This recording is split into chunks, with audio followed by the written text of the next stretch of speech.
The glamorous, of course, Beijing International Film Festival, but the issue is behind it. What's really the state of China's movie industry, and how is China working with the others around the world on this path of the very important development? Let's turn to our panelists with us in the Beijing studio. We have Chen Lei, the former CEO of Beijing Galloping Horse Film Company. Welcome, sir, to our program. Thank you. Also joining us very much. in Beijing, Professor Teng Jimeng, Associate Professor of American Studies Center from the Beijing Foreign Studies University, also a very well-known film critic from China. Joining us in Bangkok, we invited Andrei Volchek, who's an independent novelist and filmmaker. Andrei, welcome to the show as well. I want to start with the two Chinese panelists here in Beijing. You know better than I do, Mr. Cheng, about the latest development.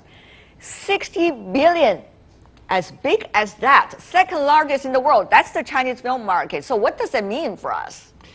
That means a lot, especially for filmmakers. And this is, first of all, it's very exciting. That shows the industry is growing so fast. And also, of course, we're going to working harder because that's just the beginning, believe it or not. Of course, Professor Tang, as far as I know, you never believed the market size is going to translate into the qualities of the film, if I remember right. You're quite right. I think that there is great space there we go. great space for improvement in terms of Chinese films quality. I mean, especially in this very world of globalization, Chinese cinema needs to go abroad and go global. And so right now, if you talk about even The Wandering Earth, I mean, it is basically a Chinese diaspora event, right? Yeah. I mean, Yes. you know, not that many Westerners would go see that film. Well, probably it has a lot to do with whether the Chinese film products will have its outreach to the other markets around the world. Mr. Volchek, what do you say?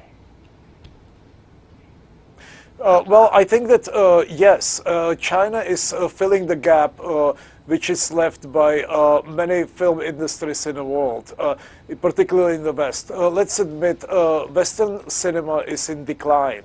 There is nothing really anymore what you used to see in Italy, great Italian or French cinema, in New Wave, in Neorealism in Italy. So China is actually creating both the very high quality entertainment films, but also it's filling the gap with the political films. So I think the diversity of Chinese cinema is tremendous. If you turn to Italian or French cinema now, it's either entertainment or it is basically me films. I got sick, I survived, I had a car accident, I survived. Chinese cinema is much deeper than that. It produces great historic films, critical films, films of basically that are along the spectrum from the left to the right. So I would say that Chinese cinema is much more interesting than what is being produced abroad. You can tell Mr. Volchek really wants to jump into the big sea of the Chinese cinema and here in the Chinese market. But Mr. Cheng, I mean, you have to work on different projects over the years. Yes. When it comes to movie productions, and you know there are good stories, there are very bad stories. You know, some really worked, some just didn't work at all. So if you talk about the qualities of the Chinese film industry now, generally speaking, how would you describe it to our viewers around the world? Like I just mentioned, everything is just beginning. It's just great. You mentioned The Wandering Earth is a great project, big winning in the box office revenue. But as a filmmaker, we know that inside out, there's so many things we need to improve. There's so many challenges during the process. Yeah. However, I think the market, the size of the market, and the potential of the market, really exciting, and encourage filmmakers and people, you know, to make more and more good films, good stories. It sounds abstract, what you just said. So let's just be specific. If you use the example of Wandering Earth earlier, we have some clips on our show already. So what do you think has led to its success, enormous box office success? It, of course, is a science fiction done by Liu Cixin, award-winning writer, but many say the story is not necessarily the key here, it's rather the special effect. Do you agree? I can agree part of it, and also You I have cannot the, always sitting on the fences and be so polite. Chang, I that's don't know. not your That's style. yes. Have you changed your style because of the industry has changed as well? You want to know the inside story? I know what you want to know, but Yeah. really, and there's lots of challenges. There's lots of, if you know the process, of course, it's not easy to make a good movie like that. However, I'm sure the director and the producer of the films, as you look back, as there's so many mistakes, if they can do it again, they want to do it better. Yeah. And that's, however, we're going to thank our audience, Chinese audiences. Interesting. Very, very appreciative whenever there's a film. Is film is basically reflect the local culture. So sometimes a good film not necessarily cross the culture, go all over the world. However, film successful is one thing. Box office winning, that's one thing. But good story and a decent film is another thing. I see. You are trying to suggest, if I understand it diplomatically, that the audience is very tolerating in a way. Professor Tang, do you agree with that? Here in China, if you see some relatively good movies and it's making so-called a box office phenomenon, the Chinese audience is going to flock to the theaters and really buy their proportion to contribute to the success. I think this is kind of interesting phenomenon because sometimes I think it is the press that is making a hype. And that hype actually allure the audiences into the movie theater. But as long as the audience really like it, well, they can.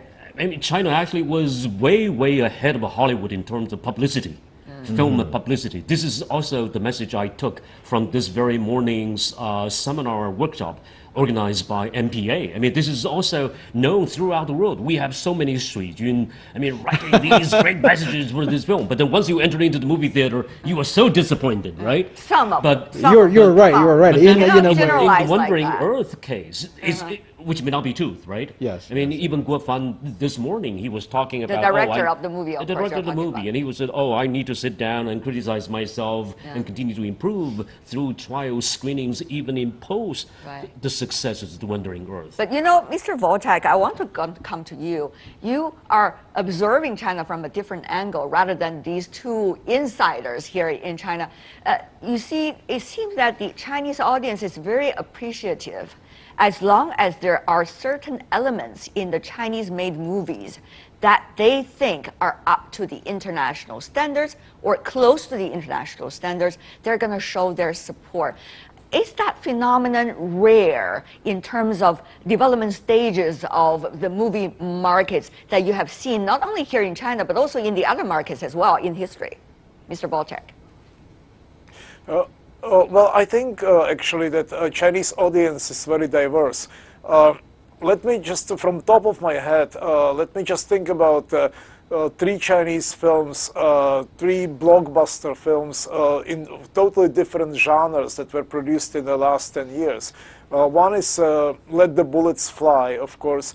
One is I Am Not Madame Bovary, and one is The Beast. Three totally different films, and three films that were extremely successful with Chinese audience. Now, so we cannot, I don't think we can talk about Chinese audience as something homogeneous. There are people who are longing for very high quality art films. There are people who are looking for satire, political satire, and there are people who just want to be entertained. And all these three films are actually masterpieces in their own way. So even me being an independent filmmaker, I'm much more interested in art, cinema, in documentary films that I make. Of course, I would be Let the Bullets Fly. It would not be a film that I would choose to watch, but it's a great film. So all three films are of extremely high quality, and I think this is symbolic to what is happening now with Chinese audience in relation to the Chinese films. So there's so many diversities, it seems, that you're suggesting about the Chinese market. Professor Tang, you agree with that? And what do you think about that diversity in terms of pushing the filmmakers to do the best story, the best production, and probably making Chinese movies even more global in a way. Yeah, I mean that's why I think that the Chinese cinema is doing well, because of this very diversity of the audiences. People go to see Let the Bullet Fly. People go to see I'm Not But I'm Bowery, and people also go to see. Those are only 3 movies that you see among the many that these days are popped out. Right, and so innovation. I mean, to me, innovation is key for China to go global. And so what is the innovation you're talking about here, sir? I mean, story-wise, for example, this time around in The Wandering Earth, I mean, it's not just about this great kind of a fancy stunt and also special visual effect. It's also about this father and son relationship. That very interesting kind of a dynamics, the kind of an interesting dichotomy in between these two characters are also very appealing to the audiences worldwide, and also particularly in China. And if you see The Meg also features this very father and daughter relationship. I mean, Li Bingbing featuring this very independent daughter, the kind of, even though it's kind of a mother with the child, but then still very, very self-reliant, very, in a sense, progressive, very headstrong in terms of pursuing her career. And so I see a diversity, but then interestingly, this very diversity is built upon this very diverse market. Are we graduating from the very early stage of the market? Are we going to the next stage in which there is like a warring states period of time? You have all kinds of genres that's available for the audience, which is wonderful. And you also have so many different layers of products when it comes to quality, which is also natural. But at the end of the day, where are we going from here? Are we following Hollywood, or are we likely more to have a favor into the European, movie making process? What is it, Chen Lei? Well, I think either way, I think we should towards to the same target, either Hollywood or European market or Chinese market. We all want to make a good story, good films. So you see the films in general, there's commercial films, there's art house films. This doesn't matter how you're going to make a good film. Good film means you have a good story to tell. So that's, and also, of course, entertain audience. So China right now is just the beginning, even though there's big numbers in the box office revenue, even though the single films can make very successful, but that doesn't reflect the whole industry. What is the whole industry to you? The whole industry to me in China right now, we need to improve ourselves. We need to learn from the better market, for example, Hollywood, European art house films. What you are learning about? You learn from all different aspects. First of all, how to tell a story, how to write a good story, professionally good writer, how to write a good script, and then how to process from the word, good script, to a film, pictures. So there's involve lots of technical things. So there's visual effects, post-production, there's... So you think every area there needs to be a lot of study. China should be on the learning curve. Yes, that's my personal opinion. I think we need to learn a lot. Of course, every market is different. We have our culture, deeply our culture. We are the only one to know how to present our culture, to tell Chinese story. That's our benefit. And also another benefit is we get the audience. We get so big market. However, the technical part, the visual effects, post-production, the other things we can learn. Professor Tang, go ahead. I may not agree with you, if I may. Sorry. Totally. I think that we are basically graduating. We are graduating from this very kind of a baby walking or kind of a huddling, I mean, this sort of thing. I think China is like India. I mean, India actually was very much graduating by inventing a new genre movie. For example, Indian musical. I mean, India walked out of that very kind of initial preliminary stage, being this baby walking, and now emerged as one of the most powerhouse in terms of cinema and filmmaking in the world. Their musicals is so very good, and even their feature film is also very good. Why are you saying China is very much like India? Because we are all developing countries. Was that necessarily? We have the largest audience with the largest population. But the background is totally different. The Indian market, the China market is quite different. And if you look at the history of Chinese film developing, we start from the big studios. I forgot 8 big studios from the state-owned. I mean, the state-owned, State-owned, former Soviet Union style kind of studio, and now you have much more private ones, but smaller ones too, right? Yes. And you also have joint production as well. Yes, So it's very different. yes. Right. And on the other side, the Indian doesn't have that kind of process. No, I and mean, they were really- India is so very innovative in telling their own stories. I mean, to Sure. come back to your storytelling technique, right? And the content, I mean, which is supposed to be the king. I mean, India actually tells the greatest story about a nation emerging from a colonial Yes, country. but the question From a really is, colonist. we are talking about the Chinese film market. And so we are also emerging. For example, we are emerging, and two films that actually stands out quite a bit. I think one is Wolf Warrior series, the Wolf Yes. Warrior as a new genre, military war thriller. I mean, and also Operation Red Sea. I mean, these great blockbusters. I mean, Operation Red Sea stands out as the biggest one. I mean, So, even- right here, so Mr. Volchak, have you heard from these two gentlemen? It seems that it is only the blockbuster, at least according to Professor Teng here, that has really made its mark over the past few years. Do you agree with that?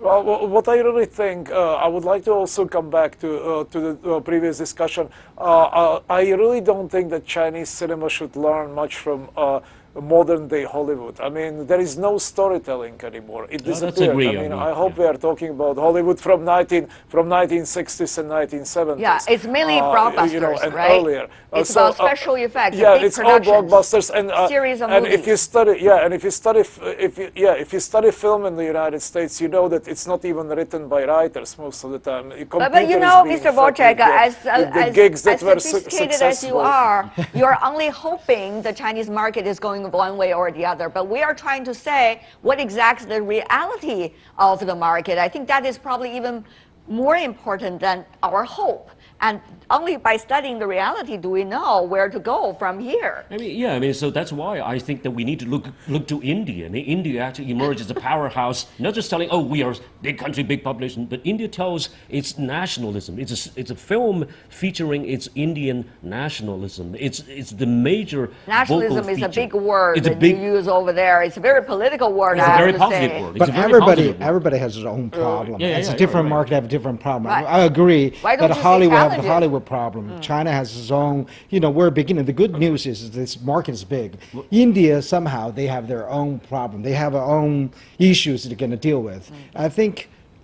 The very exciting news is the China market. We're sitting in the China market. Yeah. China market is really, really growing. Yeah, growing but you know, fast. but one the trend we need to issue- guard against is that we should not close up, right? India you can- just you can goes also abroad. learn a Look lot at all from these Indian Iran, diasporas in the Middle from East, Iranian in Southeast cinema. Asia. Yeah, I mean, Mr. Volchak, you want to say something briefly?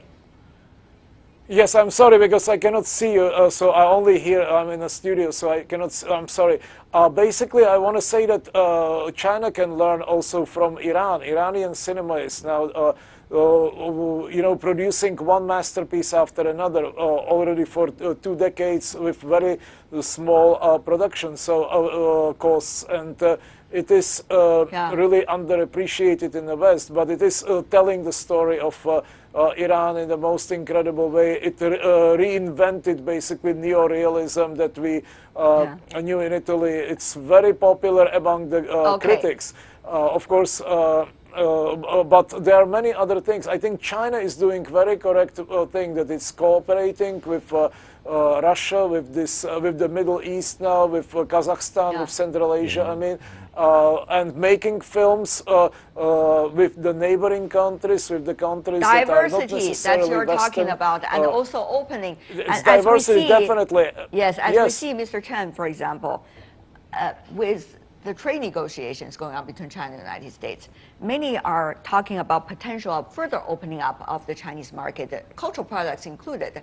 So what are we talking about here right now? What kind of challenges does it mean for Chinese filmmakers? Because you have better products coming in, or more powerful products at least coming in, with a very big professionalism behind it.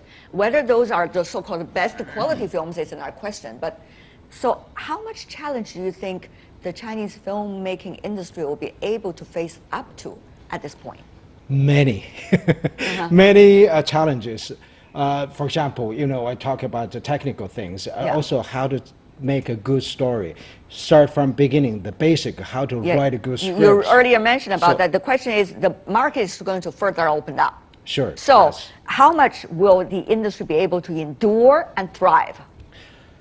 You got only 40 seconds to say something about All right, that. I'm happy about the future. There's so much things we can do. But And excuse me, I don't think that China should open Okay, 20 more. seconds, sir. I don't think that China should open more to the United States government, considering the current fatigue. Think about the current blockbuster in China right now, and from Hollywood, Shazam actually is It's doing not just so the American bad. film, but also films it's- from the other countries too. It's the fatigue. But then look at the film from India. Currently, there is an Indian week. I mean, it's going on in Okay. in this festival. I think everybody should open All right, up. we learn have from 10 each seconds. other. We have 10 seconds. Let Mr. Wojciech just to say something. Final words, sir. Yes, I wanted to say that China should definitely not only learn from the West. I mean, look at these wonderful films now coming from Japan, for example, The Shoplifters, a great cinema from Iran. There is so much to learn. It doesn't have to be the Right. West all the time. And I Okay. think China has its own voice. It has Shanghai School of Cinema already from 1930s. It's one of the most brilliant cinema One could school tell. in the world. So Okay, we are running out of time. Yes. Andrea Wojciech, Chen Lei, and Teng Jimeng. I want to express my appreciation to the three of you for being here and also Thank you. discuss the future of Chinese movies. Of course, a lot to expect. Thank you so much, gentlemen, for being with us.